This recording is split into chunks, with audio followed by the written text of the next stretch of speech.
Throwaway account for obvious reasons. My name's William. Well, that's the name I'll use here. I've carried a lot of secrets through my life, but this one has been sitting in my chest for years like a stone that refuses to sink or float.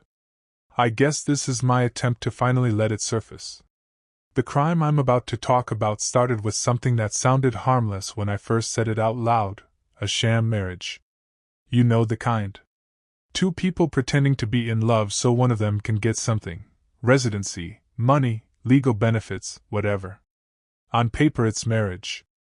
In reality it's a business transaction wearing a wedding ring. When I first heard the idea, I didn't even think of it as a crime. I was 29, broke, and pretty good at convincing people I wasn't.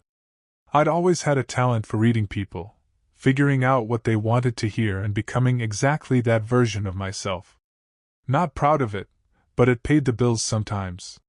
Temporary jobs, small cons, favors that blurred the line between clever and illegal. Then I met her. I won't use her real name, so let's call her Elena. Elena was the one who brought up the marriage idea, though the truth is I probably would have suggested something similar eventually. She was desperate. Not the loud, dramatic kind of desperate, the quiet kind. The kind that sits across from you at a cheap cafe, stirring cold coffee and pretending everything is under control. She needed legal status in the country. Without it, she was going to lose her job, her apartment, and eventually get sent back somewhere she clearly didn't want to return to. And me? I needed money. A lot of it. When she finally said it, "What if we got married?" There was this moment where we both just stared at each other. Like we were waiting for the other person to laugh. Neither of us did. That was the first step. Not a plan yet. Not a crime yet. Just two people realizing that pretending to love each other might solve both our problems. At least, that's what I told myself. Looking back now, that was the moment everything started. The lie that would eventually turn into the biggest mistake of my life. And the worst part? At the time, it felt like the smartest decision I'd ever made.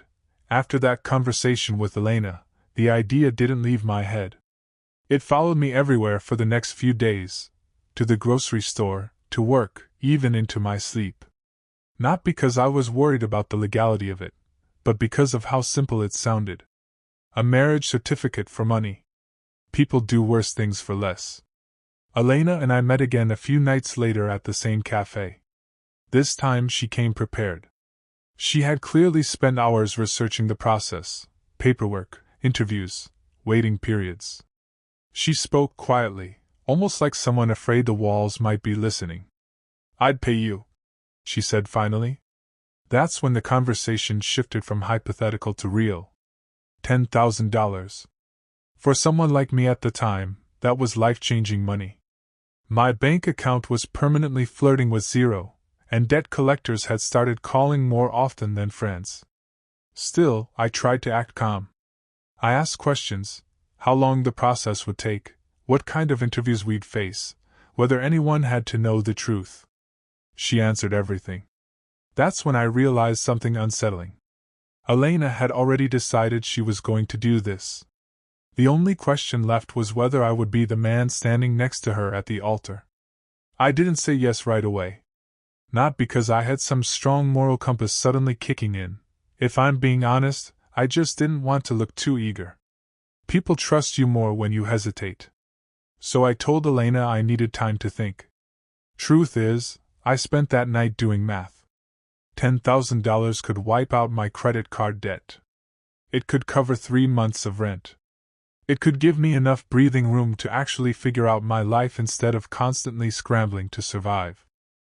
The more I thought about it, the more I started reframing the situation in my head. No one was getting hurt. We weren't stealing. We weren't scamming some innocent person. It was just paperwork. A legal technicality. Governments make rules all the time, complicated ones, and people bend them. That's practically a tradition. By the next day, my hesitation was gone. Instead, something else replaced it. Curiosity. I wanted to see if we could actually pull it off. When I met Elena again that evening, she looked nervous, like she was waiting for a verdict. I leaned back in my chair and said the words that started everything. "All right," I told her. "Let's do it." Once I agreed, things moved faster than I expected.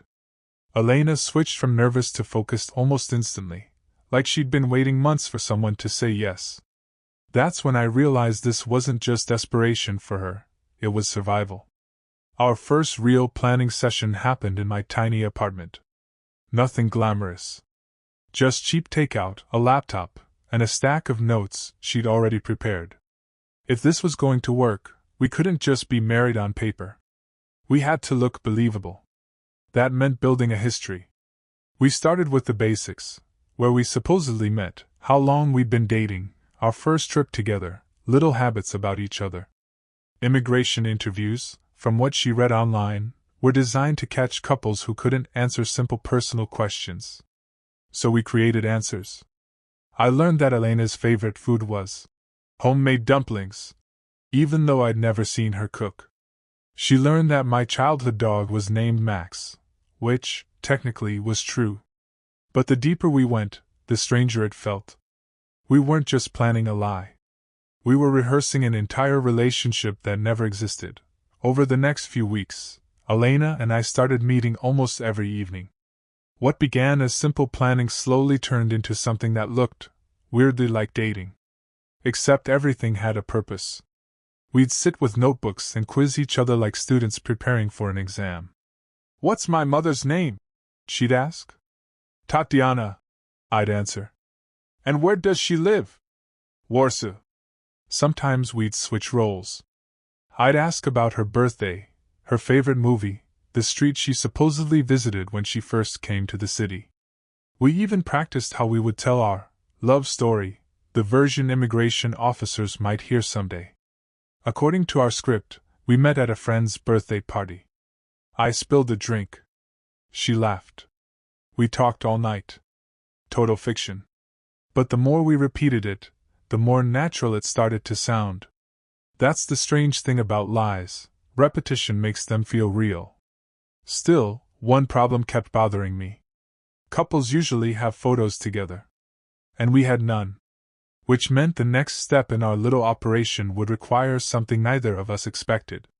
We had to start pretending in public. Photos were the easiest proof people trusted. That's what Elena kept saying. "Everyone has pictures," she told me. "Trips, birthdays, random selfies. If we don't have any, it'll look strange." So we started creating them. At first it felt ridiculous. We meet in public places, parks, cafes, museums, and take pictures like an actual couple. Smiling, leaning close, sometimes even holding hands. I remember the first time we tried it in a crowded park. Elena slipped her arm through mine while a stranger took the photo. For a second I froze. Not because of nerves about the plan, but because it suddenly felt convincing. People walked past us without a second glance.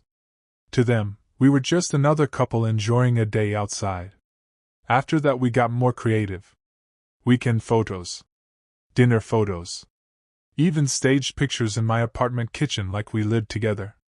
Elena would laugh at the camera while I pretended to cook something. By the end of the month we had dozens of pictures. Enough to tell a story. But that's when the plan started getting bigger. Because Elena said something that changed everything. "If we want this to work," she said quietly, "we should actually move in together." When Elena suggested moving in together, I laughed at first. I honestly thought she was joking. Living together felt like a step too far. The deal had been simple in my mind: sign some papers, act like a couple during interviews, collect the money, and move on. But Elena looked completely serious. "Immigration officers check addresses," she explained. "Neighbors, mail, shared bills. If they investigate, everything has to match." The more she talked, the clearer it became. If we wanted the story to survive scrutiny, the illusion had to extend into real life. I told her I needed time to think about it, but the truth was I already knew I'd say yes. The money was still on the table, and by then I'd already invested weeks into the plan. Backing out would have meant starting over financially. So a week later, Elena moved into my apartment. 2 toothbrushes in the bathroom. Her clothes in the closet. Her name added to the electricity bill. Just like that, our fake marriage stopped being theoretical. We were now living a lie 24 hours a day. Living together changed the dynamic more than either of us expected. At first, we treated it like roommates with a strange business arrangement. She took the couch, I kept the bedroom, and we tried to stay out of each other's way. But daily life has a funny way of blurring lines. We started sharing groceries. Cooking dinner together sometimes. Watching TV in the evenings because the apartment was too small to really avoid each other. To outsiders, it probably looked normal. Neighbors would see us leaving together in the morning.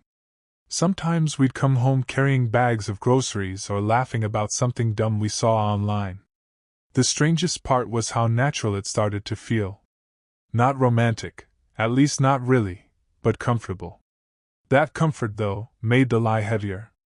Because every time we acted like a real couple, I'd remember the reason behind it: money and paperwork. Then one evening Elena came home holding an envelope. Government letterhead. She didn't even sit down before opening it. Her hands were shaking slightly. "Our interview," she said. It was scheduled for 3 weeks later. And suddenly, the game we were playing felt very real. 3 weeks doesn't sound like much time when you're trying to convince the government that your marriage is real. The letter explained everything in calm, official language: bring documents, proof of shared life, photographs, and be ready for questions. Lots of questions. Elena read it 3 times. Then she looked at me and said, "We need to practice more." So the rehearsals started again, but this time they were more intense. We didn't just memorize facts anymore, we practiced reactions. Tone. Body language. "What side of the bed do I sleep on?" she'd ask. "Left," I'd answer. "What did we eat on our first date?" "Pasta." "You complained it was too salty." Some answers were real by now, which made things easier. Living together had accidentally given us details we didn't even have to invent. But Elena also warned me about something I hadn't considered. Sometimes immigration officers separate couples and question them individually. Same questions. Different rooms. If our answers didn't match, the whole story could fall apart. That realization hit me harder than I expected. For the first time since this started, I felt something close to fear. The morning of the interview felt strangely quiet. Elena barely spoke while we got ready. She kept rereading our folder: photos, copies of bills, our lease agreement, bank statements we'd carefully arranged to look shared. I tried to act relaxed, but my stomach felt like it was full of rocks. On the way there we barely talked. Just small things. "Do you have the passport?" "Yes." "The photos?" "Right here." The immigration office itself was exactly how you'd imagine it: gray walls, fluorescent lights, and a waiting room full of couples who looked just as nervous as we were. Some of them held hands. We did too, mostly for appearances. Eventually our names were called. A woman in a dark blazer led us down a hallway into a small office. She sat across from us with a stack of forms and a completely unreadable expression. Then she started asking questions. Simple ones at first. How we met. Where we lived. When we got married. Elena answered smoothly. I followed the script. For a while, everything felt under control. Then the officer closed the folder and said something that made my pulse spike. "I'd like to speak with each of you separately." When the officer said she wanted to separate us, Elena's hand squeezed mine under the table for half a second. Not a romantic gesture, more like a silent reminder: stick to the story. They took me into a different room. Smaller. No windows. Just a desk, 2 chairs, and a recorder sitting in the middle like a tiny witness. The officer who questioned me this time was a different guy, older, calm, the kind of person who looks like he's seen every lie possible. He started casually. "What color is your wife's toothbrush?" "Blue," I said. "What did she eat for breakfast yesterday?" "Toast and coffee." Then the questions got more specific. Which side of the closet was hers? Who usually cooked dinner? Where we kept our laundry basket? I answered everything as confidently as I could, but the longer it went on, the more I started second-guessing myself. Was the toothbrush actually blue or green? Did she eat toast yesterday, or was that 2 days ago? The officer kept writing notes, his face completely blank. That silence was worse than accusations. Because I had no idea if I was passing, or digging my own grave. After about 20 minutes, the questions changed. Up until then they had all been about routine things, groceries, habits, daily life. Stuff Elena and I had rehearsed 100 times. Then the officer leaned back slightly in his chair and looked at me for a moment before speaking. So, he said, almost casually, tell me about the moment you realized you loved your wife. That one wasn't in the script. My brain went completely blank for a second. We had practiced facts, timelines, places. But emotions? We never thought they'd ask about something like that. I had to invent something on the spot. I started talking about our fake first meeting, the birthday party story. I added little details, the music, the spilled drink, how she laughed. While I was speaking, something strange happened. The story started sounding believable even to me. But the officer didn't react. He just kept watching me carefully. Then he asked another question that hit even harder. What's the one thing about her that annoys you the most? And suddenly I realized something terrifying. Real couples have flaws in their stories. Perfect ones look fake. When the officer asked what annoyed me about Elena, I hesitated for just a second too long. That was my mistake. Real husbands don't need time to think about that question. They usually have a list ready. So I said the first thing that came to mind. She leaves cabinet doors open in the kitchen, I told him. It sounded harmless. Normal, even.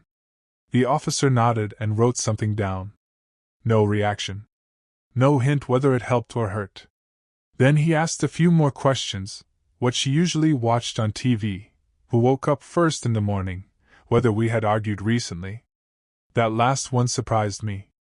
I said yes. Apparently, married couples arguing made the relationship look more believable. After nearly 40 minutes, the officer finally closed his notebook. All right, he said calmly. You can return to the waiting area. When I stepped back into the hallway, Elena was already there. Her face looked pale. We didn't say anything at first. Then she leaned closer and whispered something that made my stomach drop. They asked me the same question. I already knew what was coming. And? I asked quietly. She took a breath. I told them you snore. When Elena told me she'd said I snored, we both just stood there in the hallway staring at each other. Cabinet doors versus snoring. Two completely different answers. Maybe that didn't matter. Maybe couples complained about multiple things. That's what I kept telling myself as we walked back to the waiting area. Still, the doubt had already settled in. For the next 20 minutes we sat side by side in silence while other names were called and people disappeared behind office doors. Every now and then Elena tapped her foot nervously against the floor. Finally, the same woman who had first interviewed us stepped into the room. William. Elena. We followed her back to the office. She sat down, folded her hands, and looked at us carefully. The pause lasted just long enough to make my chest tighten. We've reviewed your answers, she said. My mind immediately started calculating outcomes. Fines, charges, deportation for Elena, maybe even jail time for me. Then she continued. At this time, we don't see any inconsistencies that require further investigation. For a second I thought I'd misheard her. But Elena squeezed my hand again. We had passed. At least that's what we believed when we walked out of that building. Walking out of that building felt like escaping something. Elena and I didn't say much at first. We just stood on the sidewalk outside the immigration office, both of us breathing like we'd just run a marathon. Then she hugged me. Not the staged kind we use for photos, a real one. Relief, gratitude, exhaustion all mixed together. A week later, she transferred the money like she promised. $10,000. Technically, the plan worked. But here's the part one didn't expect. Life didn't just go back to normal. Elena still lived in my apartment. The paperwork meant we had to stay married for a while, at least on record. Months passed. And somewhere along the way, the line between fake and real started getting blurry. We argued. We laughed. We celebrated small things together. Sometimes I caught myself forgetting the marriage started as a transaction. That's the weirdest part of the whole crime. You can plan a lie perfectly, but you can't control what it slowly turns you into. If anyone reading this is considering something like we did, here's my honest advice. Don't underestimate how real a fake life can become.